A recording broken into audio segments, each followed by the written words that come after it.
Good evening, everyone. I'm Ayush Singh from City Montessori School, Gomti Nagar, Lucknow. And today I'm going to discuss on topic what is peacefulness. Peacefulness is an inner sense of calm. It comes especially in quiet moments of reflection or gratitude. It is a way of approaching conflict with others so that no one is made wrong. It is being fair to others and yourself. Peacefulness is giving up the love of power for the power of love. It is facing your fears and letting them go. It is trusting that things will be alright. Everyone wins because you work to find solutions in a peaceful way. Peace comes when we give up violence, prejudice, and thinking of others as our enemies. If we talk about the importance of peace, then we will come to know that the most important thing which the world needs today is peace. Today, if we look around in the world, we will come to know that there is so much hatred spread all around the world. Be it two countries, be it two group of people, be it any two groups which are not sharing common thoughts and ideas, they are fighting and spreading hatred. Have we ever thought about this?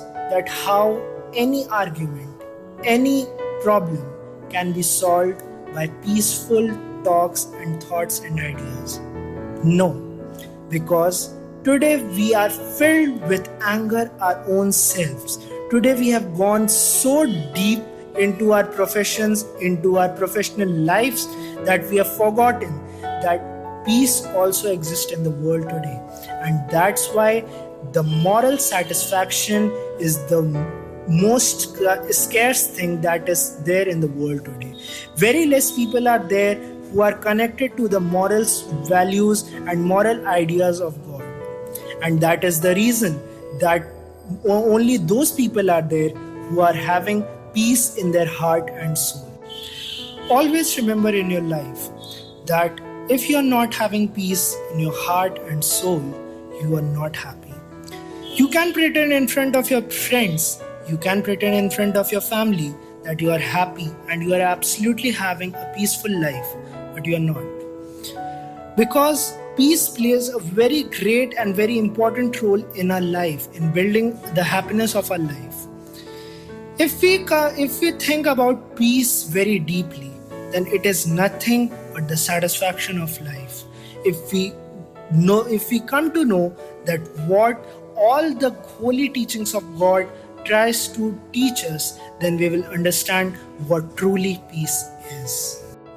If we want to be peaceful from inside, we should become very still so that we can reflect, meditate, or pray. We should give our worries to God to take care of them.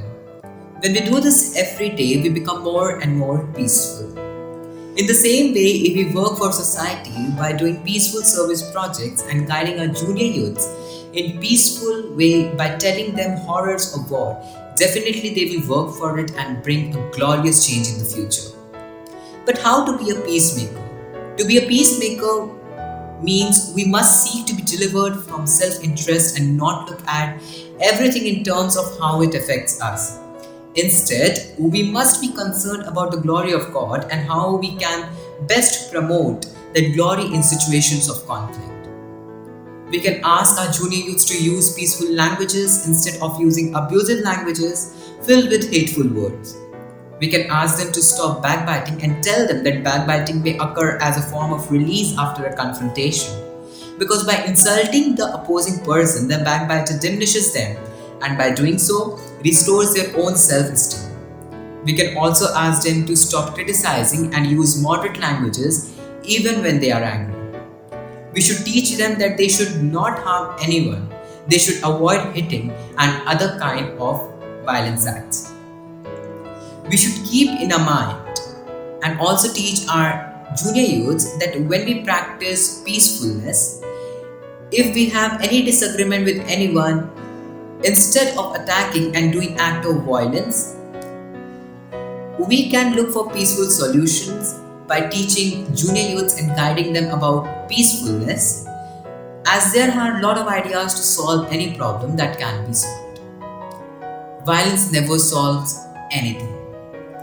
The best way to interact with junior youth is by telling them the harmful nature of violence and its impact, because consequences include incidences of depression, anxiety, stress disorders.